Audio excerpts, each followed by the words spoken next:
We have folks still filtering in.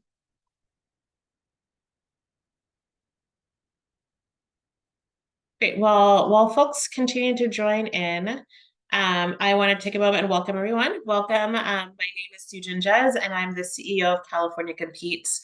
I appreciate you all joining us for today's office hours with the California Cradle-to-Career Data System. The Cradle-to-Career Data System just received 1 billion data points from data partners. And so we'll get to dig into what those metrics and tools in C2C will be. Before we go further into our discussion, let's take care of a few housekeeping items. Should you have any questions during the session, simply click on the Q&A icon located in the control panel and submit your questions through there. Rest assured, we will send slides and the recording to all registrants following the event. They will also be posted on our website, which is californiacompetes.org. For those of you that submitted questions when you registered for this webinar, thank you. We have those questions also, and a lot were submitted, and we will get through as many as we can.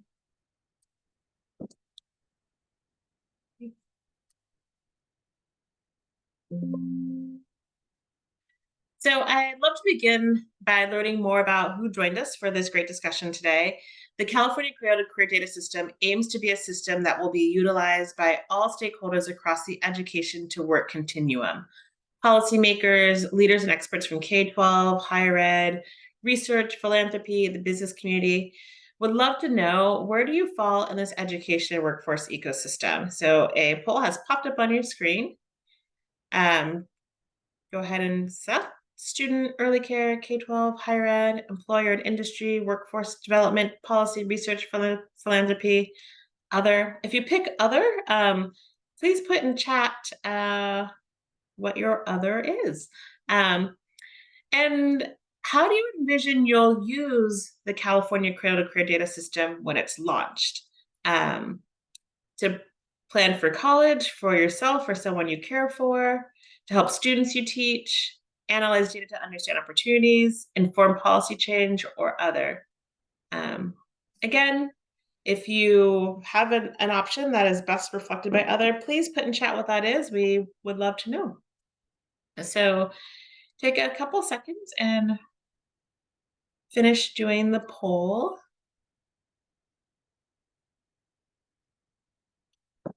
All right, I'm going to end the poll now. Oh, a few more folks did. Perfect.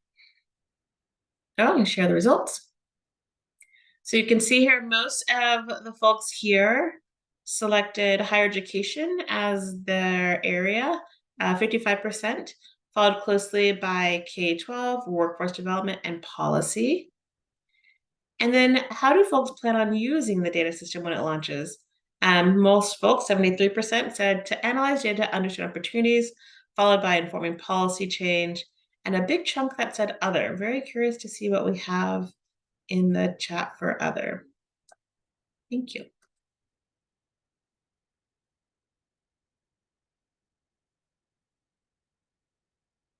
Oops. So for those of you who are not familiar with California Competes, we aim to solve the state's most pressing social and economic problems by conducting rigorous higher education and workforce policy research. We use that research to guide decision makers and policymakers in designing and implementing solutions that strengthen our economy and help our communities thrive. We view higher education as both a vaccine and an antidote against economic stagnation and social stratification for individual Californians, our communities, and the state's economy. We believe long-term economic growth for California will be accomplished through shared prosperity.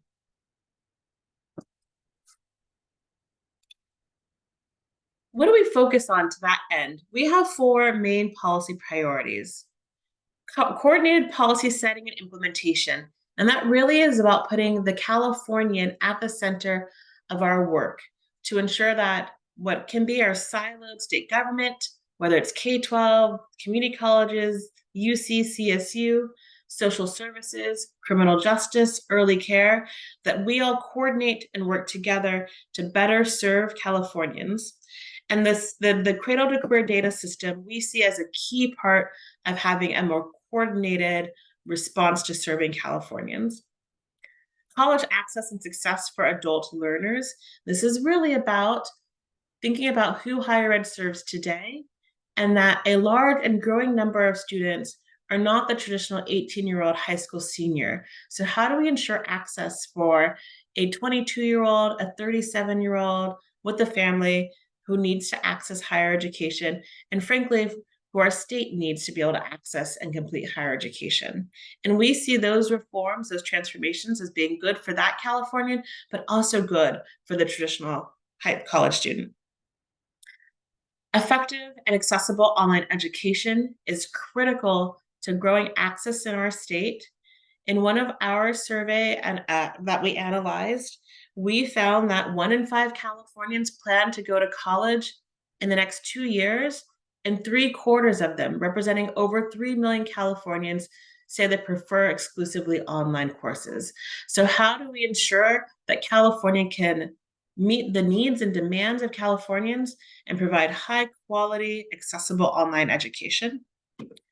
And then last but not least, aligning our higher education and workforce development systems. Our largest workforce development system in our state is the community colleges, and increasingly higher ed needs to deliver on ensuring that students can transition seamlessly to acquire good jobs. So what are we going to focus on today? Well, we're going to get through welcome, our instructions, and some background around the California Cradle-to-Career Data System. Our guest, Ryan, is going to do an overview of the data and the tool. And then we're going to have office hours with Ryan, where we have questions from you that he's going to answer, and we hope a lively discussion. So briefly, this past summer, California Competes introduced a new brief that dishes out recommendations for leveraging user-centered design in the Cradle-to-Career Data Systems development. These insights are rooted in the lessons that California Competes learned in the development of our California Post-Secondary to Prosperity Dashboard, which I'll highlight briefly after this. And we also invited Cradle-to-Career Data Systems Executive Director, Marianne Bates, along with Ryan, who's the Director of Data Programs, for a conversation on their use of user-centered design principles throughout the system's development.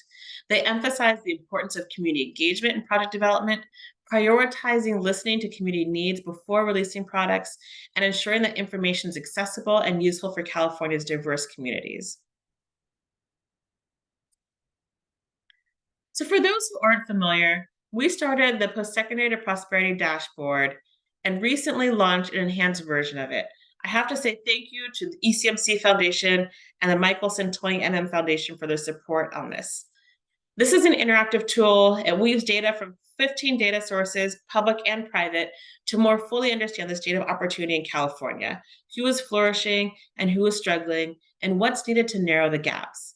It allows the user to examine post-secondary workforce and quality of life across the state through a variety of data visualizations. And then I will ask Carolyn, if she hasn't yet, to drop a link in chat. So to reveal these issues of equity, we compare metrics across regions and counties by race, ethnicity, by gender, by income, and other demographics. And these analyses begin to shine a spotlight on the state of opportunity in California and are the beginning of a conversation that leads to transformation of our systems to better serve all residents in this state. So I encourage you to take a look. The link's in the chat, or you can find it at p2p.californiacompetes.org. Great, and so next, I'm happy to take a moment to introduce our guest today, Ryan Estrellado, who is the Director of Data Programs at the California Cradle-to-Career Data System. Previously, he was a Strategic Data Project Fellow at the Center for Education Policy Research at Harvard University. He's a skilled data scientist specializing in education-related data, and also has over 20 years of experience in public education as a special education administrator and school psychologist. So understands both the analytical pieces, but knows what it's like to be the person working with students, working with teachers in schools, and trying to access data to make better decisions. He's also the host of a podcast for educators called Donuts in the Lounge, and has a great episode I wanted to flag with Dr. Stephanie Evergreen on data visualization. And she is, I think, one of the preeminent leaders in thinking through data, how do you present data so that people can actually use it to make better decisions. So I was excited to see that episode on your podcast. I encourage everyone to go find it, Donuts in the Lounge. Um, so with that, I will turn it over to Ryan, and I'm going to stop share so he can start share. Awesome. Thank you, Sujin. All right. So let me share my screen here and then I'll get started.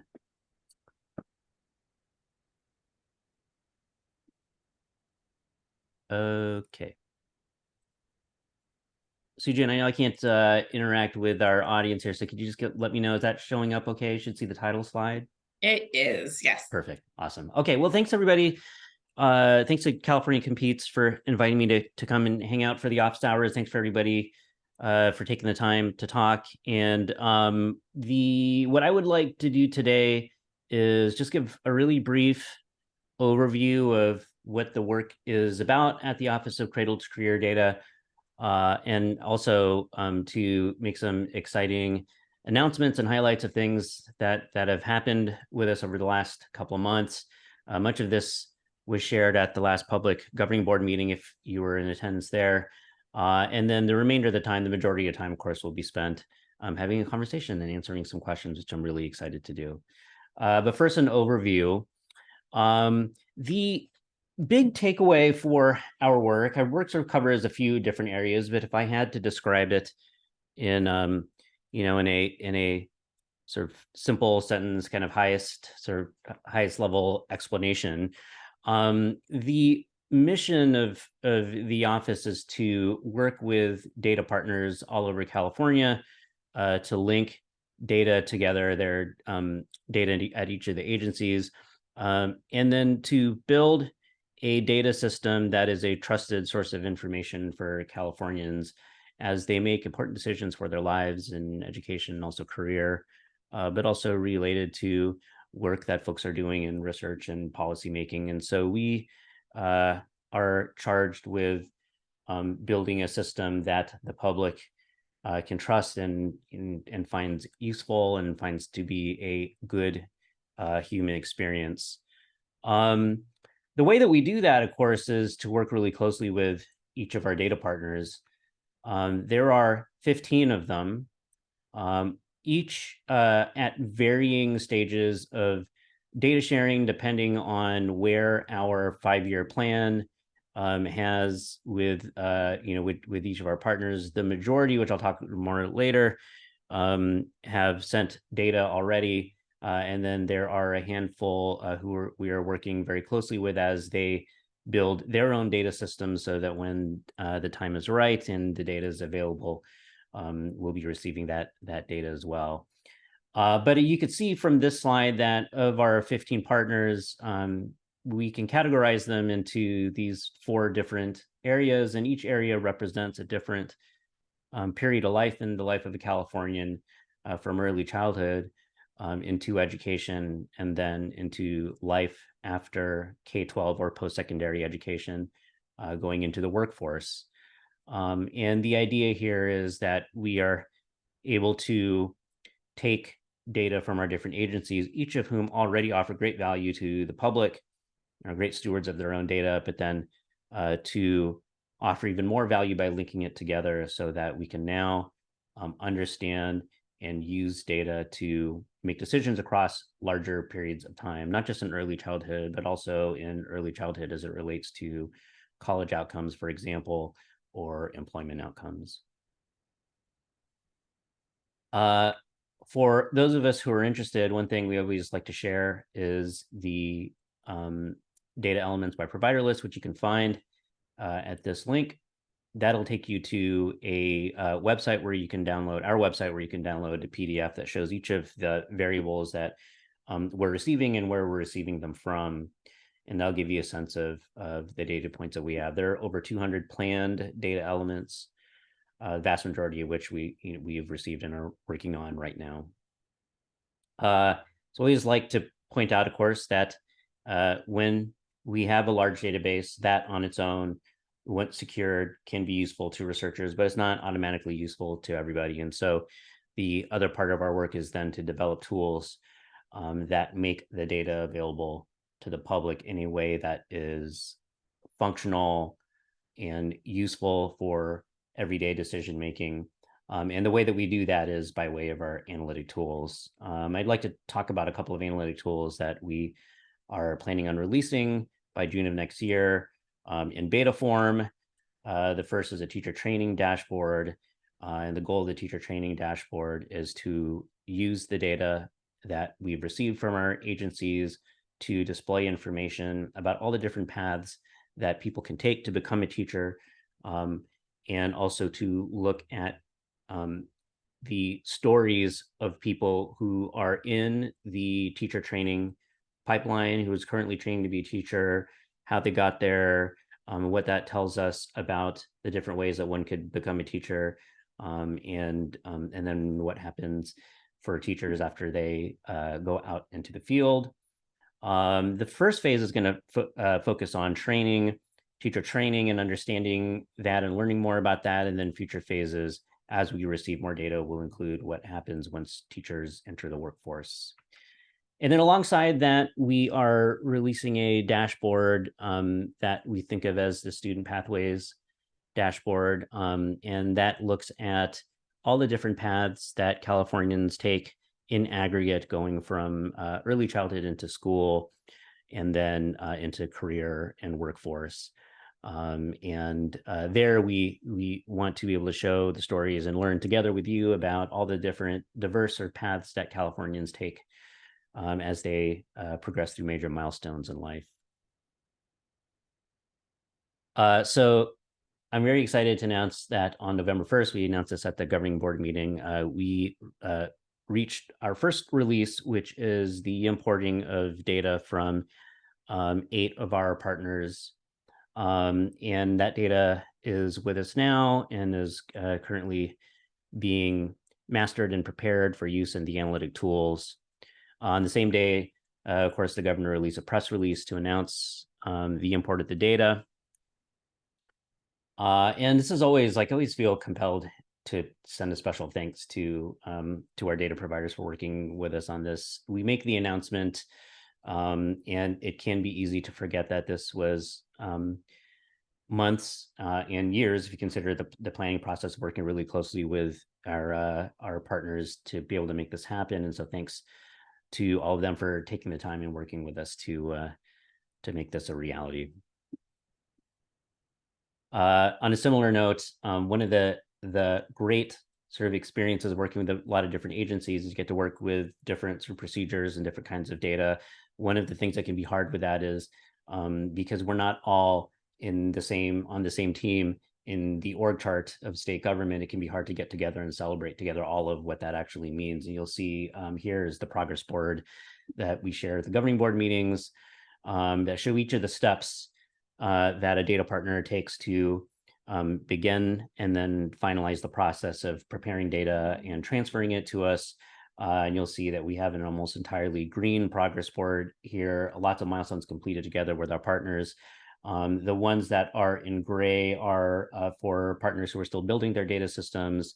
But we know that once those are built, we're looking forward to following the same process. So if we would have looked at this progress board a year ago, had a very different, we did look at it and it had a very different look. And so we show this just to be able to celebrate collectively with your community and also our data partners. A couple of other quick announcements, and then we'll launch right into the Q&A.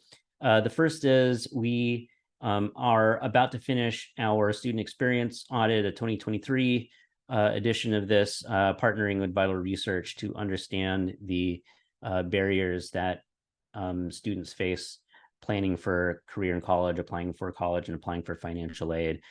We released the preliminary findings at the governing board meeting and are preparing a final report that we'll be releasing to the public in January. And if you want to learn more about that, I invite you to watch the video where our Deputy Director of Digital Services, Judy Chan, shared the preliminary findings of the student experience audit. This has been about 6-7 months in the making, a year and a half if you include the first version of it that came out in 2023. So we learned a lot from this, and we're already thinking about taking what we learned during this and planning for the 2024 version of this. And then finally, really excited to announce that coming soon, very soon, is the launch of our website revamp. And our director of engagement, Shannon Serrato, has been leading the charge on this to create a website that is both great at visualizing the data and demonstrating our transparency around the process, but also creating an experience that feels human and inviting to folks as they use the data to make decisions in their everyday lives. So that's the overview. I'm going to stop sharing my screen and hand it back to Sujin. And I hope that was useful. And I'm looking forward to having a conversation about some of your questions. Back to you, Sujin. Great. Thanks for that update, Ryan. It's exciting to see the Cradle-to-Career Data System really begin to launch. I know many of us, I think in this webinar, on this call, were big advocates around why our state needed to launch this. So it is, as we know, one thing to identify solutions and advocate for them to come into existence, and a whole other thing for them actually to successfully launch. So I think it's the celebration around this first sort of data ingestion is a huge benchmark. And so I'm really excited that that would successfully pull off, and over a billion data points. I think we oftentimes forget just the scale of things that we do in California. It's a non-trivial task. So yeah, let's jump into the questions. And I have to say, I apologize. I understand my video is not working, so you're getting just a black box. So my computer is having a hard transition to Monday. Also, apologize for that. So I'm going to jump in with some of the submitted questions that were submitted via the Zoom registration process. And I see we also have a couple of questions coming in on chat. So we will also get to those too. So first question, Ryan, that I will ask, maybe the first submitted, is how should similar or parallel efforts within local county and regions approach projects moving forward? What does the launch of this data system mean for those?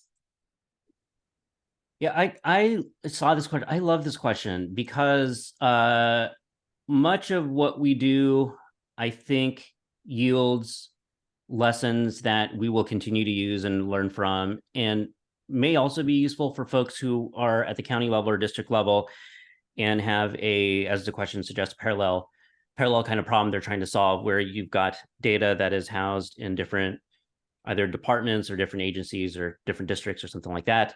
And there is some determination that if that data were linked together, there can be additional value for decision making at any number of levels, not the least of which is the family and sort of student level, along with the policymaking level. And so I think about this a lot. And my advice on this would be, I know this is going to be the advice for myself going forward, having learned what I've learned so far from the privilege of working on this project, is to combine two things that I think sometimes we don't think of as in the same kind of conversation. And that is rigorous security and data infrastructure, and also the very deliberate process of crafting a human experience that creates functionality and inspiration, utility and decision making in particular. And what's interesting to me is that both of these things have a core component to it, which is engagement, right? The only question is, who do you engage to optimize for the success in each of those areas? So for us, for example, we have an ongoing security task force with members from each of the partner agencies that advise us on their security needs, how to execute on those. And that's one of the many pieces that goes into the sort of very rigorous construction of the data infrastructure in our data warehouse that's led by our director of data infrastructure, Dan Lamry. And similarly, with creating a human experience and the analytic tools, it's similar in the sense that you're still engaging people, right? You are trying to learn what is going to lead to the most value that we can give to the public. I have my own ideas for that, but the point is to get outside of my own head, or for us to get outside of our own heads collectively, to understand directly from the audience what that experience needs to be like. learn many lessons, but then we'll continue to learn them. And so the engagement on both of these things, both the infrastructure and also the human experience of the data set, is ongoing. Even after you reach milestones, you keep on doing it because there's always more to learn. And so that would be my single piece of advice, if I can only give one, is think about those two things, prioritize them both, and give resources and careful thought into how we do that. I appreciate that, Ryan. So, and for if the person who has asked these questions via the Zoom registration, if they're on the webinar, I hope you are, and have a follow-up question, please let us know via chat. We could unmute too, or if there's sort of more color you want to add to the question. So what I'm hearing then, Ryan, is perhaps there is a way that a future iteration of the Cradle-to-Career data system could support more intentionally as a part of a strategy, these local or regional efforts.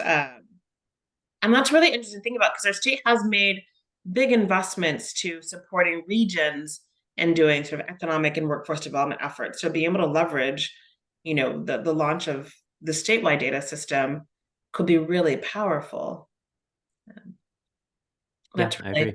Yeah, sure. That's really fodder for future California Competes work too.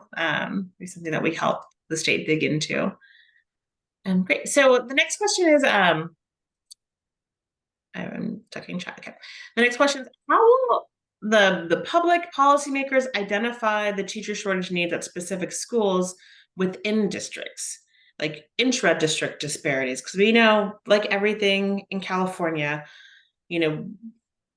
opportunity is not even within a school district, or probably even within school sites. So how do you think about approaching that? And I especially appreciate that because you were an educator, so you probably have some both current thoughts in your current role, but also informed by your experience too. Yeah, it definitely is. One of the things I learned working in school districts in the county is that school districts and counties have both a lot of their own data, and they also have a lot of the right people to analyze that data with the correct context and expertise. And so the remaining question then for us is, how might our data system offer value to local areas that are already doing great work? And I think there's probably a few different answers to that, but broadly speaking, what I hope that we can do is add context through linked data. And what I mean by that is, it's one thing to answer a question like, how many teachers do we have in a particular district in each credential area? It's another to answer, when we look at teacher credentialing as a whole, what are the areas of study they pursue? What types of teacher programs do they enroll in? And then ultimately, when the time is right, given the right kind of data, to be able to say, where do folks get assigned, and what are the human stories within that? Those are questions that can be difficult for local areas to answer beyond their own data. And a wise person once shared with me that data doesn't mean anything on its own unless we have context for it, a way to compare and understand what our local sort of outcomes are, by putting it in the context of larger local outcomes. And I think that's one of the ways that our system can help. In particular, when it comes to teacher-related stuff, that's something we think a lot about. A lot of researchers work very hard to try and draw conclusions about, find patterns in. And a couple of examples I think that I believe are going to be really useful and hopefully functional for the folks who are making decisions around this area and building policy is understanding the different paths to becoming a teacher, and the share of credentialed teachers who took different paths. I think that could be really interesting too for families and students who are interested in going into teaching. If you are not a teacher or are not in a teacher training program, I think you might be surprised about all the different ways that one could become a teacher, and the different outcomes in each of those areas. I think you might also be surprised at what I expect to see in the data, though we'll confirm once we go all the way through it, which is the diversity in different areas of study. I like to imagine people who are thinking about teachers maybe feeling like they didn't study the right area, but then looking at our data set and being able to see like, whoa, there's actually a lot of folks who did the same major as me and have become teachers and have stayed in the field for a long time. That's a story that I like to imagine happening. And then the second is seeing over time the credentials, the type of credentials that people pursue, similarly to the paths to any teacher credential being more diverse than somebody who's new to it might expect. That the type of credential also and what that enables you to teach, it may also be, I think, an area where folks can learn more about if that's not something they've looked into, and I hope that our system can contribute to that. So that data combined with data that policymakers already have could give it context when they are either identifying problems or finding solutions to get more teachers into the right places. Great. Thank you for that. So it sounds like we will have school level data, right? So we will be able to see some of the intra-district disparities. And then hopefully, as researchers have access to this, they can really help our state begin to dig into what's going on right? Because the Cradle-to-Career Data System office will be putting out sort of like neutral analyses and may not be digging into the why we see these disparities, but can show descriptives around what's going on with teachers and their pathways, but we may not know why is there a shortage at this school and not at this school. Yeah, that's correct. The one revision I'd make to that statement is our data for teacher-related data will be at the district level, more specifically the LEA level, but that most people kind of know that as like the district level. So the context that folks will receive will be at the district level. Got it. Okay. Yep. Thank you. So here's a question for, I think, as we multiple think about the Cradle-to-Career Data System, we think excitedly about the data and what it's going to reveal. It is also a major tech project. And so a question came in was the Cradle-to-Career Data System, the project is flagged as red by the Department of Tech Project Oversight. What specifically is going to be delivered by June 30th? Yeah, so good question. For folks who aren't familiar with this, give a little bit of context. So the project was flagged, as just stated in this question, as read by the Department of Technology. And that's because it relates to us needing to select a new system integrator for this phase of the data system. So we've been working with that new vendor for about the past 4 months or so. And then, as I mentioned earlier in the overview, we've launched release 1.0 of the data system, which means that we've accepted our first data submissions from our partners. That happened in October and then announced in November. And so during that same timeline, August through October, we worked with the Oversight Committee on specific documentation that's called, for anybody who's following this, it's called a special project report. And that reflects the work with the new vendor, the new system integrator. And so based on C2C submission of the documents from last month and that update, the project is now reflected as green again in that same dashboard. So if you go to that dashboard that you saw it as red before, you can go to it now, you'll see that it's green. The important thing to take away here in terms of this part of the question, that is what we'll be delivering in June, is that we're working to integrate the data that we have received from our partners so far. And we have this public 5-year timeline. If y'all haven't seen that, I'll send a link to Sujin. Shows that our goal is having a beta version of the dashboard that includes the data that we've got right now by next summer. So that's what you can expect in June. Great, thank you. I'm going to jump to a couple of questions that have come in via chat or Q&A, and I will it seems to be a couple of themes that I'm seeing. So one is around data privacy. So I will read both of the questions and sort of let you tackle them. So Roy said, thanks for hosting this, California Good Pizza, you're welcome. So to the question, he says, I was curious, C2C's timeline states C2C is complying with all state and federal requirements and assessments for data security and privacy. Can you share more on these explicit laws, and how will C2C protect student privacy moving forward, particularly for undocumented communities? And there was another question that came in from Kurt Madden, one of our partners out in Fresno. Hi, Kurt.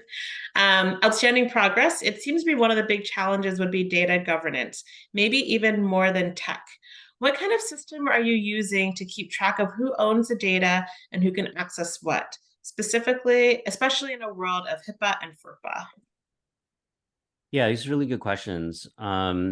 So I'll answer these at a high level by saying, like, the first thing I think it's important to say here is that our data system is not a system that shares individual level data with the public. And I understand why sometimes people might think that. We're all kind of learning, I think the public is sort of learning, together and collectively what the system is. All of our data, when it's shared with the public, is in aggregate.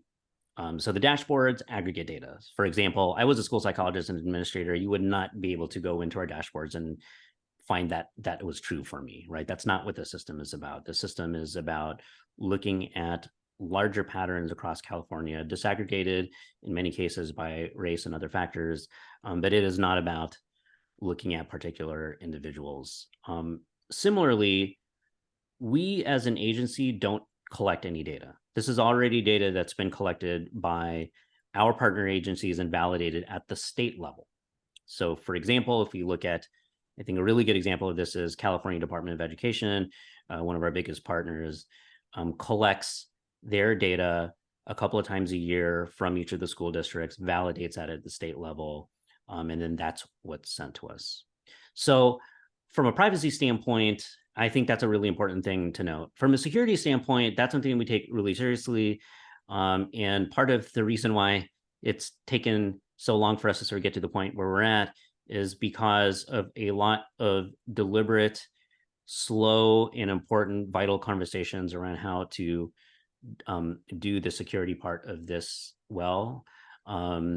Dan from our director of data infrastructure could explain this way better than me, but I think the important thing here to take away is that each of our data partners beyond FERPA and HIPAA also have their requirements, stringent requirements around data security, and our work is to be able to build a system that meets all of those, and then to have a process by which we are constantly reviewing it to revise it, so it changes with the times. And so that's our process for making sure that we're up to date. It's a slow one. It's necessarily slow because one of the most important, if not the most important things that we're focused on in terms of bringing that data in and linking it. The issue of data governance, I think, is a really good one. And what I'd like to point to there is our commitment to transparency. And so you'll notice that we have a lot of the documents, if not all of them, posted from the planning process that shows a summary of decisions that were made during the 18-month planning process around a variety of really important decisions. Common identifier, for example, as I saw a question about that, but that's one that was taken really deliberately: privacy and security, the structure of the data, and then more practical things like our data dictionaries that we'll be releasing along our dashboards, is the result of a lot of conversations with our data partners about how, number one, how to define the data in a way that's going to be functional, useful to the public, and number two, how to convey that clearly to the public so that people understand what a data point means, what its limitations are, what the best use cases for interpretation, and how we got there ourselves. It's really important for the public to for the public to feel like, oh, I can see how they arrived at the decision to display the data that way. Thank you. And then the sort of other part of the question was a specific case around undocumented students. Oh, yeah. And I think particularly, if there is I think concerns with sharing data with, federal agencies or immigration agencies, particularly if there was a federal administration that was unfriendly to undocumented students. It's hard to imagine that being the case in our state government, but one never knows, right? That data is there and it's there. Yeah. So one of the things you'll notice, so we have three analytic tools: the dashboards, the query builder, and then the research request process. And I say them in that order because it is in the order of who we expect will interact with each of those tools. As we go through that list: dashboard, query builder, and then research request tool, we expect that fewer and fewer people will access it. The dashboards is sort of meant to answer a wide variety of questions for most folks who come to the website. The query builder has more sort of specific questions. And then finally, the research request tool actually has, for anybody to access data at that level, they have to finish a process, which very often will include IRB for research stuff, and then an approval of that before you can get the access to that data that most of the public will never see. And I bring that up because what you'll see in the public data definitions very often is statements that are basically, for those of us who work in sort of data world, they're either like governance or like business rules that will say something like, this particular data point will only be available in the query builder, or this particular data point will only be available in the research request tool. And data points that we think that the community has shared with us during the planning process are highly sensitive, undocumented. The ones related to you are undocumented students, for example, but also special programs in schools. Also, subgroups of students who make up a relatively small population in California, like those aren't often going to be included in the data because it's just easier to it's harder to maintain privacy in that way. So those are rules that have been informed by many advisors from the different advocacy groups and communities and higher ed and sort of education, post-secondary and elementary education folks who have a lot of experience with this, to share with us, like, look, some of this stuff shouldn't be available in the same way that like an aggregate grade level variable should be available. So there's a lot of thought put into that, and you'll sort of see in our governance rules where stuff will be included and where it won't. And in some cases, there's data that's been asked about that is just flat out not going to be included for the very reasons that you would think of when we talk about undocumented students. Thank you. Mm-hmm. And there was another question submitted via Zoom that I wanted to flag, but I think it sounds like you've covered adequately, which was, how do we build systems that are people-powered and maintain proper data security? I don't know if there's anything else you wanted to discuss on that topic. I mean, not much beyond what I've already said, other than to just say, I think it's important to say, like, we believe both of those things can happen at the same time. Like human-centered design is not mutually exclusive from a rigorously secure data warehouse. In fact, yeah, I believe those things inform each other, right? You can't use a data system and feel trust in it if you were constantly, worried that it's not built well. And so I think those things have to be prioritized together. I really believe that. A question came in, what will the data systems relationship with assist.org be? And will you share what assist.org is for those that may not know?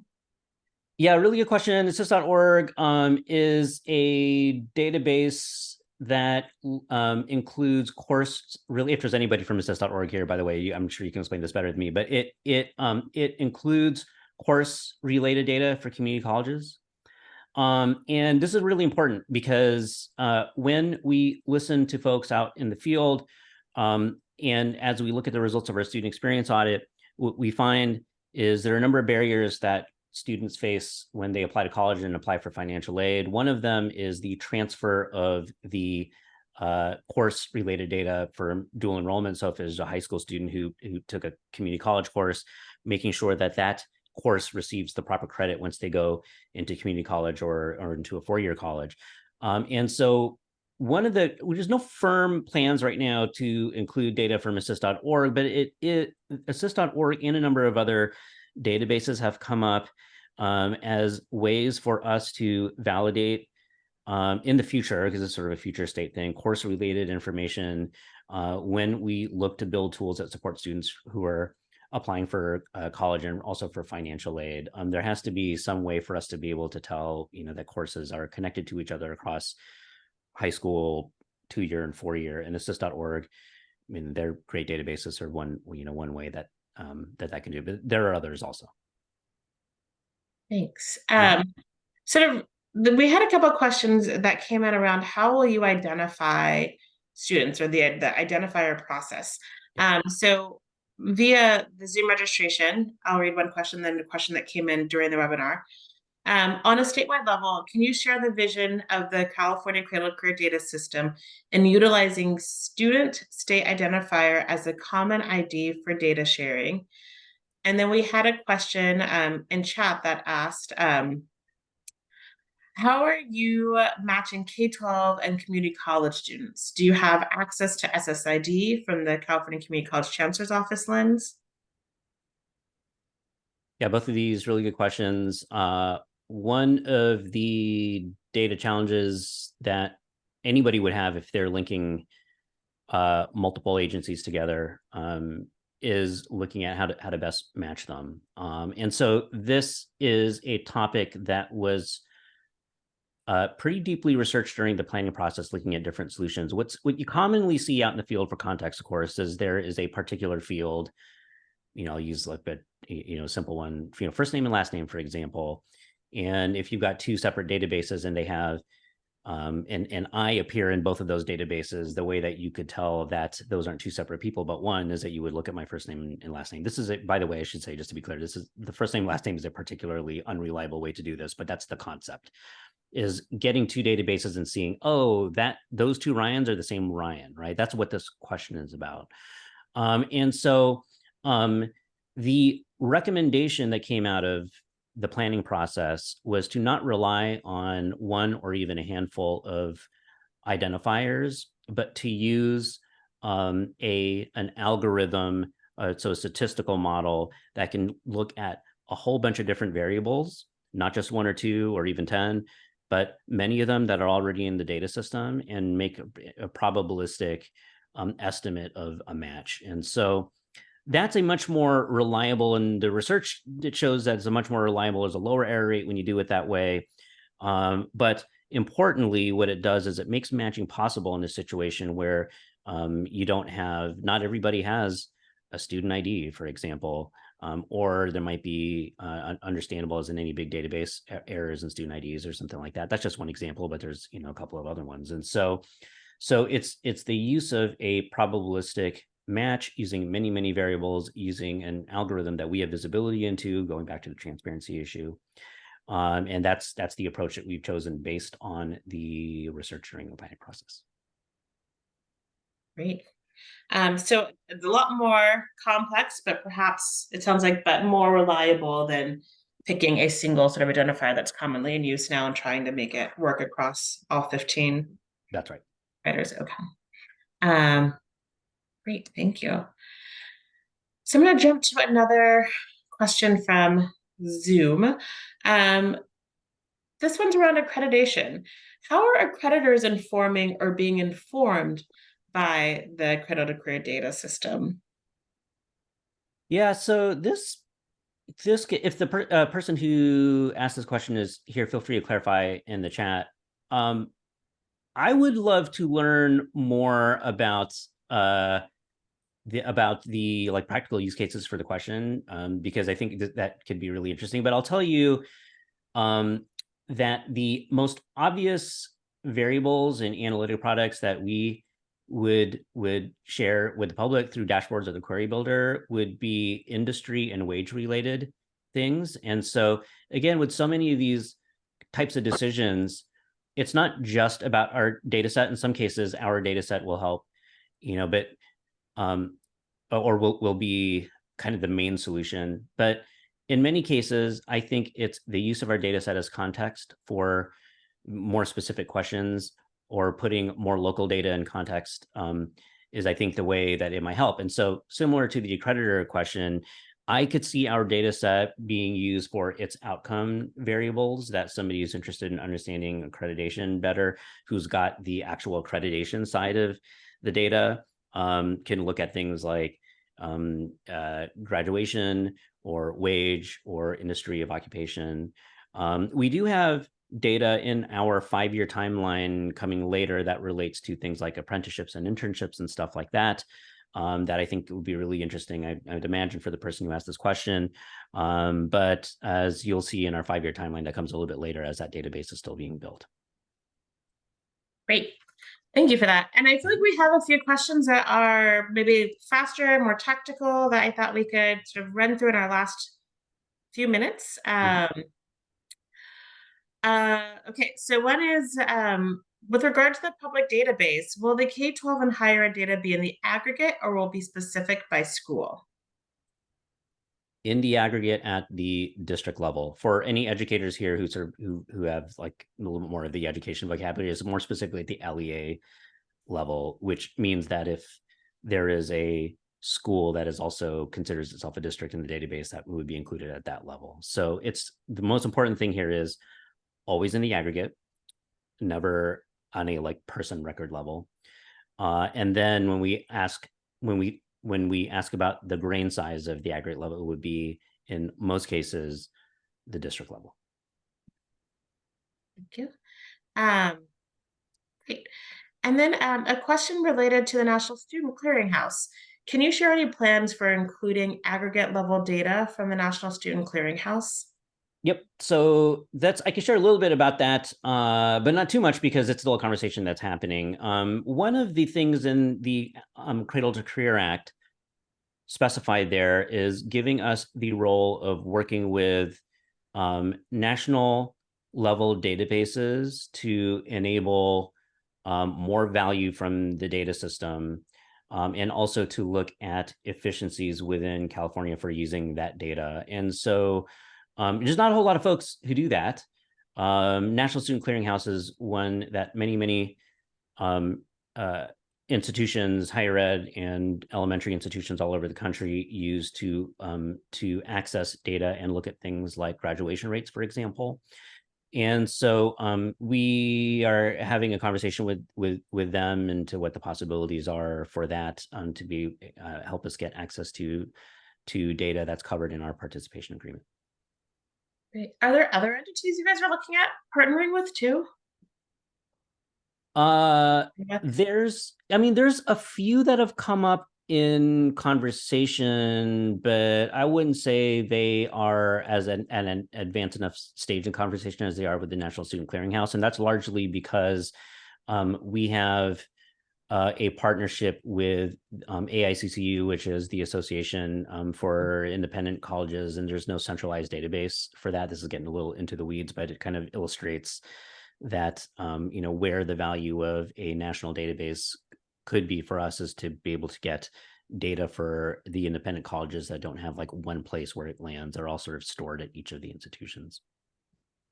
I think that's really, I appreciate the creativity in trying to figure out how do we understand opportunity and pathways for Californians who aren't in our public higher ed system. So a question from Alex, will higher education agencies be able to get back-end database access to personally identifiable K-12 student information so these agencies can match records? And if so, what is the timeline for that? Yeah, the short answer is that is possible for folks from higher ed institutions who go through the research request process. That is, of course, pending approval of it, as in any research request process, for folks who are stewards of data, and then use of the secure method for accessing the data. So this is possible, not at an individual with PII available, but it is possible at that level for a research process, as provided that process is approved. It goes through IRB and then uses the secure data solution that we have for approved research requests. So for timeline wise, the research request tool, so that's work that our research manager, David Lang, is leading. That is expected to come late 2024, early 2025. Great. And maybe a little plug for the California Colleges Guidance Initiative, CCGI. Mm-hmm. I don't know if you want to talk a little bit about what that is and sort of how that can help bridge some of these sort of data gaps between higher ed and K-12. Yeah, absolutely. So if you look at the Cradle to Career Act and you look at the products that we are charged with delivering, they fall into two categories. One is the analytic tools, which is mostly what we've talked about today. So that is the dashboards, the query builders, and the research request tool. And then the other category is what's thought of as operational. I think in the statutes as operational tools, but like in day-to-day work, we call them practical tools. And those are the tools that are aimed at helping students apply for college, financial aid, and planning for career.